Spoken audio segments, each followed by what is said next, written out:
प्रार्थना की मौत के बाद अंश ने अनुपमा के साथ अपने सारे रिश्ते नाते तोड़ दिए हैं। जी हाँ दोस्तों, सीरियल अनुपमा का आने वाला ट्रैक बहुत ही इमोशनल, दर्दनाक और चौंकाने वाला होने वाला है।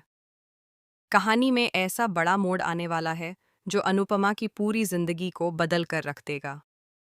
जहाँ एक तरफ एक खुशहाल परिवार अचानक बिखर जाएगा, वहीं दूसरी तरफ अनुपमा को एक बार फिर उन इल्ज़ामों का सामना करना पड़ेगा जिनसे वह हमेशा बचने की कोशिश करती रही है। कहानी में दिखाया जाएगा कि अंश के दिल में अनुपमा के लिए बहुत ज़्यादा गुस्सा और नफरत भर जाती है। अंश को ऐसा लगने लगता है कि उसकी ज़िंदगी में जितनी भी परेशानियां आई हैं, उनके पीछे कहीं ना कहीं अनुपमा ही जिम्मेदार रही है। चाहे किसी का रिश्ता टूटा हो, किसी का तलाक हुआ हो या फिर किसी की मौत हुई हो, हर बार हालात ऐसे बन जाते हैं कि उंगली आखिर में अनुपमा पर ही उठती है। अंश को भी यही लगता है कि उसकी पत्नी प्रार्थना की मौत के पीछे भी अनुपमा ही जिम्मेदार है। दरअसल कहानी में एक बहुत ही दर्दनाक हादसा होने वाला है। प्रार्थना अपने बच्चे को लेकर कहीं जा रही होती है।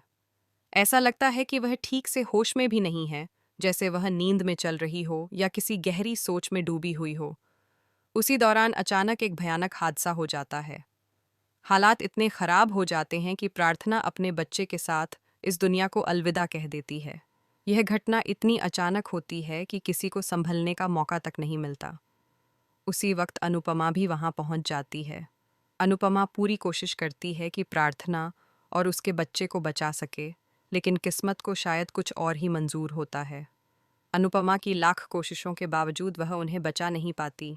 जब अंश को इस हादसे के बारे में पता चलता है तो उसका दिल पूरी तरह टूट जाता है। उसकी दुनिया ही उजड़ जाती है। उसका हंसता खेलता परिवार एक पल में ख़त्म हो जाता है। अपने दर्द और गुस्से में अंश अनुपमा को ही इस हादसे का जिम्मेदार ठहराने लगता है। वह अनुपमा से कहता है कि अगर वह वहाँ नहीं होती या अगर उसने दखल नहीं दिया होता तो शायद प्रार्थना आज जिंदा होती। अंश का गुस्सा इतना बढ़ जाता है कि वह अनुपमा के साथ अपने सारे रिश्ते खत्म करने का फैसला कर लेता है। वह साफ शब्दों में कह देता है कि अब उसके और अनुपमा के बीच कोई रिश्ता नहीं रहा। दूसरी तरफ अनुपमा इस सब से पूरी तरह टूट जाती है। उसने हमेशा हर किसी की मदद करने की कोशिश की, हर रिश्ते को बचाने की कोशिश की, लेकिन हर बार उसे ही गलत समझा गया। हर बार उसे ही दोषी ठहराया गया। इस बार भी वही हुआ। प्रार्थना को बचाने की कोशिश करने के बावजूद इल्ज़ाम उसी के सिर आ गया। इन सब घटनाओं के बाद अनुपमा एक बहुत बड़ा फैसला लेने वाली है।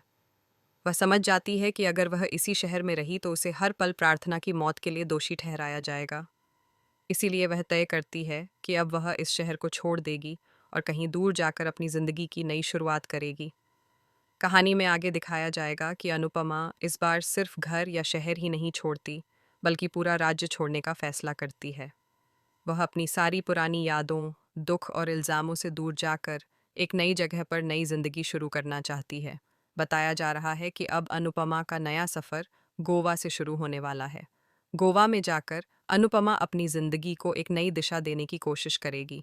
वह खुद को फिर से मजबूत बनाएगी, अपने सपनों को पूरा करने की कोशिश करेगी और शायद पहली बार अपने लिए जीना सीखेगी। लेकिन सवाल ये है कि क्या अतीत की यादें उसका पीछा छोड़ेंगी? क्या अंश को कभी सच का पता चलेगा? और क्या कभी ऐसा दिन आएगा जब अंश को अपनी गलती का एहसास होगा? आने वाले एपिसोड्स में कई बड़े ट्विस्ट और इमोशनल मोमेंट्स देखने को मिलने वाले हैं। अनुपमा की जिंदगी का यह नया चैप्टर दर्शकों के लिए बेहद दिलचस्प होने वाला है, क्योंकि अब कहानी एक बिल्कुल नए मोड़ पर पहुंच चुकी है। अब देखना यह होगा कि क्या अनुपमा अपनी नई जिंदगी में खुशियां ढूंढ पाएगी या फिर एक बार फिर उसे नई चुनौतियों का सामना करना पड़ेगा। तो आप कितने एक्साइटेड हैं अनुपमा के इस नए सफ़र को देखने के लिए? हमें कमेंट करके ज़रूर बताइए। फिलहाल के लिए बस इतना ही। आगे की अपडेट जानने के लिए जुड़े रहिए सिर्फ और सिर्फ हमारे चैनल एवी सीरियल स्टार के साथ।